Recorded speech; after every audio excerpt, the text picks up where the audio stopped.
Cuando un Estado reconoce e incluye en su Constitución un conjunto de derechos, adquiere al mismo tiempo el deber de desplegar todos sus recursos, capacidades e imaginación para lograr que estos derechos sean disfrutados cotidianamente por todas las personas.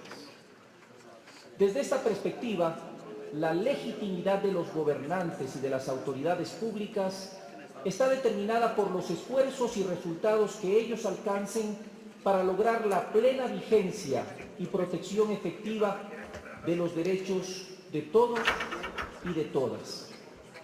Pero cumplir esta tarea con eficiencia, pero sobre todo con eficacia, depende de la oportuna concurrencia de muchos factores sociales, económicos, políticos y culturales. Sin embargo, entre ellos me permito destacar los que a mi juicio, a mi criterio, me parecen los más importantes, pero que también desgraciadamente al mismo tiempo son los más difíciles de alcanzar. Primero, contar con un marco normativo que defina, pero a la vez desarrolle el alcance de los derechos reconocidos constitucionalmente. Ustedes aquí, igual que yo, sabemos que en este país han existido leyes, pero que siempre se han quedado en el papel y desgraciadamente no se han cumplido. Muchas de las actuales todavía no se cumplen y están en proceso, pero estamos haciendo camino al andar, y eso es lo importante. 2.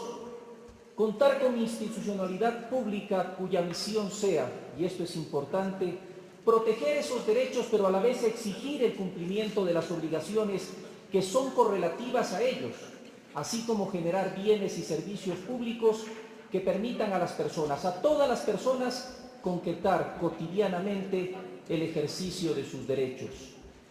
Lograr que los ciudadanos conozcan e interioricen los derechos reconocidos constitucionalmente, de modo que ellos sean los primeros defensores de su vigencia ante quienes han violado esos derechos por diferentes razones. Muchos creen que la discriminación es algo normal y lo utilizan de esa manera. Lo acabamos de ver en estos días.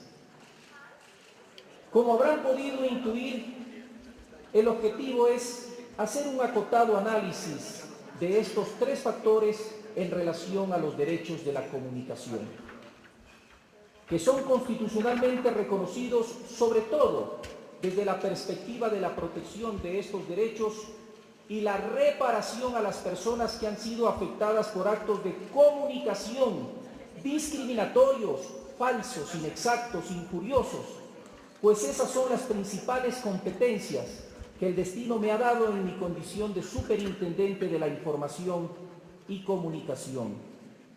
Empiezo entonces por referirme al marco normativo que define y desarrolla el alcance de los derechos de la comunicación reconocidos constitucionalmente, para recordarles que hasta hace pocos años lo que caracterizó el enfoque de regulación jurídico-política de la comunicación en el Ecuador es que las regulaciones jurídicas que se producen entre las personas y entre estas y el Estado son fundamentalmente originadas en hechos comerciales y tecnológicos, frente a los cuales se establecen leyes para arreglar las condiciones de la provisión de los servicios de comunicación en el marco de una supuesta libre competencia. Esta palabrita siempre me ha llamado la competencia, libre competencia. Mi abuelita decía, pelea de tigre con burro amarrado. Esa era la competencia que teníamos en este país. El viejo marco normativo estaba elaborado y habitado por la lógica del mercado, desde el cual las personas dejan de ser sujetos de derecho para convertirse, y ustedes lo saben mejor que yo, en meros clientes o, en el mejor de los casos, en usuarios o consumidores, siempre y cuando puedan pagar por los servicios que son ofertados por los denominados agentes del mercado. Realmente,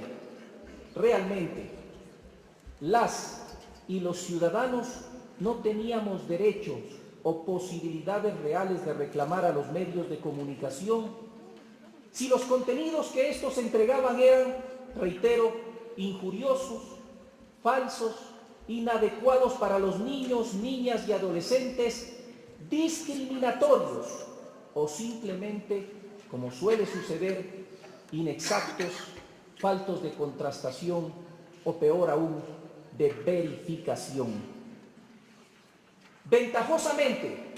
Ventajosamente creo, las cosas están cambiando y después de una larga y dura batalla, los ciudadanos en Montecristi nos dotamos de una ley orgánica de comunicación cuyo enfoque de derechos implica que somos las personas, nosotros el centro de la regulación, y sobre todo implica que la protección de nuestros derechos constitucionales a la comunicación debe primar a los intereses comerciales, políticos o económicos que tienen los medios de comunicación y desgraciadamente los grupos de personas ligados a ellos.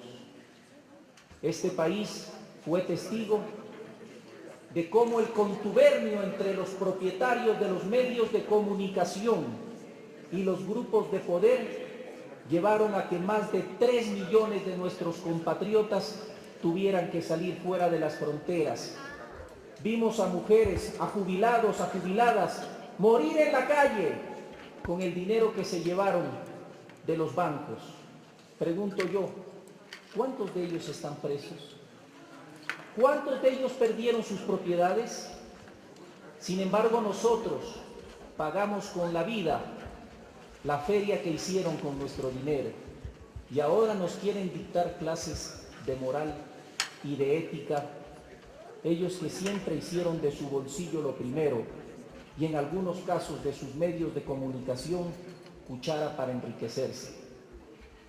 Este cambio sustancial se demuestra tanto en el objeto y ámbito de la ley que señala, abro comillas, esta ley tiene por objeto desarrollar, proteger y regular en el ámbito administrativo el ejercicio de los derechos a la comunicación establecidos constitucionalmente, cierro comillas, en cuanto a la formulación legal de derechos específicos a la comunicación, los cuales, como todos sabemos, nunca antes habían sido desarrollados expresamente en una ley. Yo les pregunto a quienes critican la actual ley de comunicación, ¿por qué no lo hicieron con la ley de antes? Esa que sí permitía cerrar medios, esa que fue ejecutada por una dictadura militar. Y yo mismo les respondo, ¿saben por qué? Porque nunca la cumplieron, porque simplemente era una ley en el papel y generalmente los propietarios de los medios y los grandes potentados de este país eran los invitados en la mesa del poder. Quitaban y ponían ministros y sobre todo hacían leyes a su medida, pero sobre todo también a su antojo. En ese sentido, se reconoce ahora y se protege en la ley de comunicación los derechos de 4 tipos: derechos de libertad, derechos de igualdad, interculturalidad, derechos de participación y sobre todo de ustedes, compañeros obreros, derechos de los comunicadores. Permítanme ahora referirme al segundo tema materia de esta charla: las instituciones necesarias para el ejercicio cotidiano de los derechos humanos de la comunicación. Quisiera recordarles que todo Estado tiene 3 obligaciones en relación a los derechos fundamentales. La primera es la obligación del respeto, que básicamente implica que los agentes estatales deben abstenerse de violar los derechos de las personas. La segunda, la obligación de garantía, que en lo principal implica establecer una institucionalidad que en caso de la violación de los derechos pueda investigar esta posible violación, procesarla siguiendo las reglas del debido proceso y, sobre todo, lo más importante, sancionar a los perpetradores de la infracción y reparar a las víctimas, más allá de ese cuentito de la defensa a la libertad de expresión. La tercera es la obligación de promover, que implica principalmente que las instituciones implementen eficientemente políticas públicas para que todos y todas accedan y disfruten de bienes y servicios que concreten el ejercicio cotidiano de un determinado derecho. Estas tres obligaciones generales en materia de derechos humanos, pero sobre todo la segunda y la tercera, constituyen el fundamento conceptual, pero también jurídico-político, para que en la Ley Orgánica de Comunicación se hayan creado dos instituciones. Uno, el Consejo de Regulación y Desarrollo de la Información y Comunicación, Corticom, y la Superintendencia de Información y Comunicación, que honrosamente presido. Estas dos instituciones tienen competencias y atribuciones específicas que para fines pedagógicos pueden agruparse en tres bloques. El primero, las competencias y atribuciones dirigidas a la formulación de regulación secundaria, es decir, reglamentos que canalicen la aplicación de la ley que le corresponde al Corticom. Dos, las competencias y atribuciones dirigidas a la definición de políticas públicas para el ejercicio de los derechos de la comunicación, es decir, la planificación pública sobre bienes y servicios de comunicación que concreten cotidianamente el ejercicio de los derechos de la comunicación, también del Corticom. Yo pensaba que iba a ser otra cosa, ahora agua, imagínense, en un cumpleaños.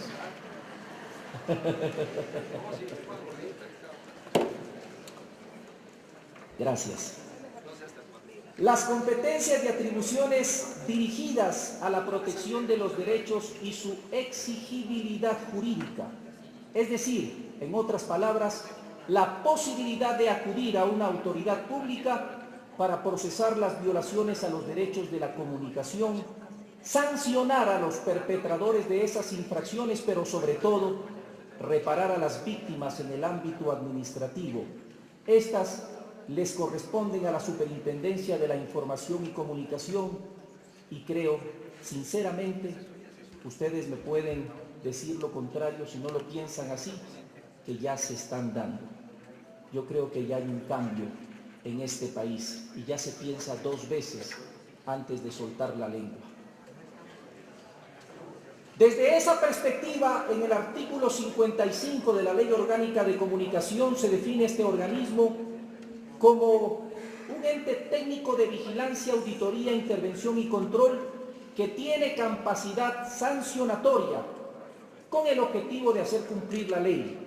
Esto es, hacer que todos y todas las ciudadanas respetemos los derechos de la comunicación, nos abstengamos de vulnerarlos, pero si se produce una violación a esos derechos, la Superintendencia tiene el deber y la atribución de iniciar un proceso administrativo y dentro del mismo hacer que concurran los actores involucrados, oír sus argumentos y receptar sus pruebas, colectar y organizar cualquier otra información relevante sobre dichos hechos y producir una resolución que defina si efectivamente se violó o no uno o más de los derechos de la comunicación y en el caso finalmente imponer una sanción.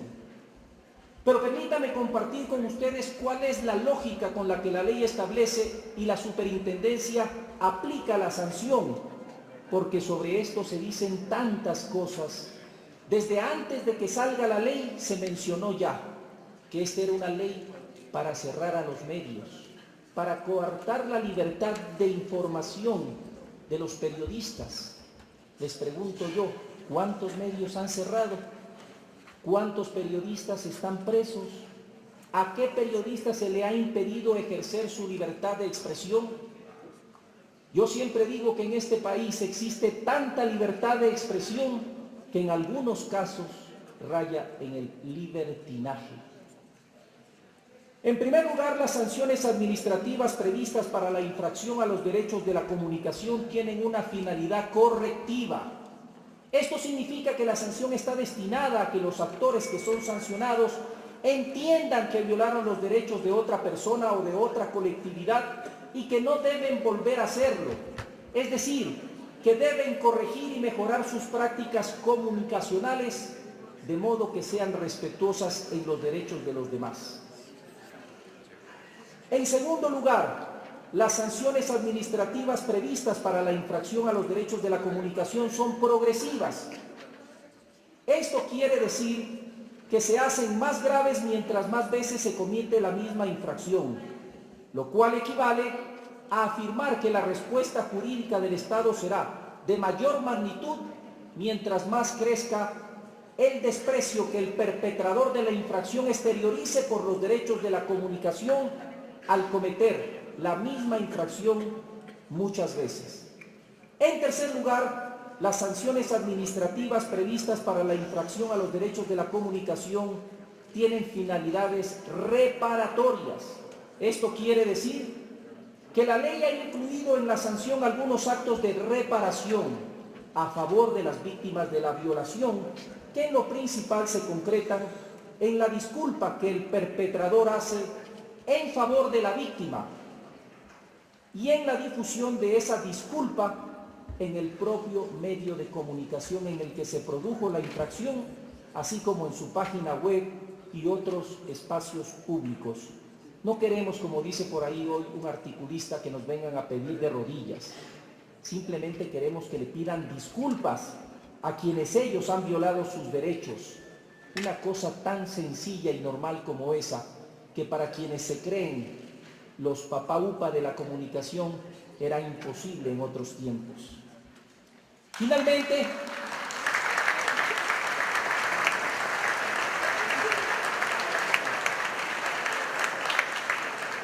Finalmente quiero cerrar esta charla refiriéndome a la necesidad, y esto es muy importante y ustedes tienen un papel vital en eso, a la necesidad de que los ciudadanos conozcan, pero sobre todo interioricen los derechos de la comunicación reconocidos constitucionalmente ahora, de modo que ellos sean los primeros defensores de su vigencia ante quienes han violado estos derechos. Para lograr que los ciudadanos se apropien del ejercicio de sus derechos y los defiendan, la Superintendencia se encuentra desplegando múltiples esfuerzos, algunos de los cuales quisiera enunciar en una forma resumida. En primer lugar, una campaña cara a cara para la difusión de los contenidos de la Ley de Comunicación, en la que personalmente me traslado a las cabeceras provinciales, a las universidades, a las facultades de comunicación, a los colectivos sociales donde dialogo con los actores ciudadanos, institucionales e incluso dueños de los medios y empresariales sobre los alcances de la ley y el papel de la superintendencia. Actividad que la desarrollo con el apoyo del equipo de la institución y un experto en derechos de comunicación. Concurrentemente estamos terminando un estudio sobre los contenidos que difunden los medios de comunicación impresos y audiovisuales, que nos ha permitido identificar cuáles son las principales vulneraciones más frecuentes que cometen los medios o dichos medios, para con esa base no sancionar, reunirnos con ellos, hacer una labor pedagógica para el mejoramiento de su producción comunicacional. Además, me he permitido formular pronunciamientos públicos sobre aquellas situaciones generales que violentan o pueden violentar los derechos de los ciudadanos u obstaculizar la democratización de la comunicación que promueve la ley. En ese sentido, me he pronunciado sobre la necesidad de avanzar en el proceso de la redistribución equitativa de las frecuencias con celeridad y transparencia, la necesidad de mejorar los lenguajes audiovisuales y escritos en el tratamiento de los conflictos sociales y las tragedias humanas que difunde la mal llamada Crónica Roja, sobre la necesidad de que también el periodismo gráfico respete los derechos de las personas, las leyes y las órdenes legítimas de las autoridades públicas, sobre la necesidad de defender los derechos de las mujeres de un trato sexista que se refiere a ellas como animales u objetos de placer sexual.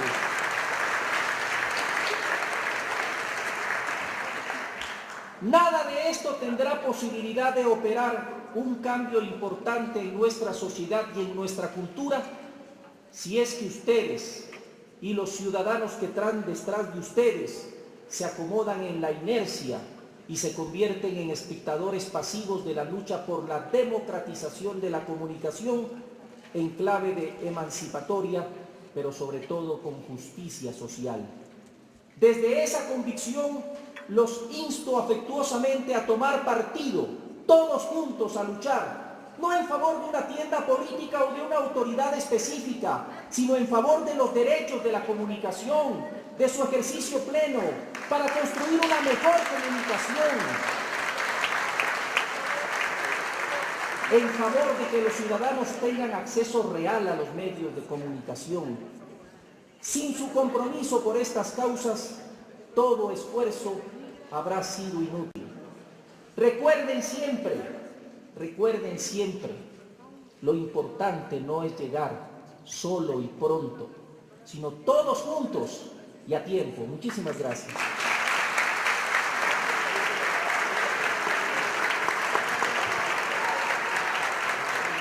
Queremos agradecer la participación de